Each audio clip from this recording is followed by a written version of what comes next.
আর পিয়ালি বলে একটা রেস্টুরেন্টে থেকে আমি মোমো আনতে গেলাম। আর মোমো যেই আনলাম, আপনি জানেন মোমোর দোকানে গিয়ে চোখটাই যেন উঠে গেল। 7 পিস মোমো দিল 70 টাকা। এখন আপনি বলুন তো, 70 টাকার মোমো 7খানা, না কজন মিলে খাবে? একজনেরই মন ভরবে না। তাই জন্য আমি পরের রবিবারেই এসে বাড়িতে মোমোটা বানিয়ে ফেললাম।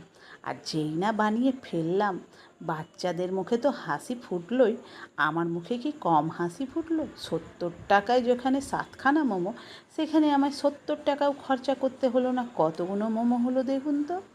আর খেয়ে যেন মন তৃপ্তি হয়ে গেল যে আর 15 দিন মোমোর নামটা নেব না আমরা। তাহলে বলুন, বাড়িতেই শেজওয়ান চাটনি আর এই মোমো, এত টেস্ট! খেলে পারে একবার নয়, বারবার মন চাইবে বানাতে। আর আমরা বানিয়েওছি, অনেকবার বানিয়েছি, কিন্তু আপনার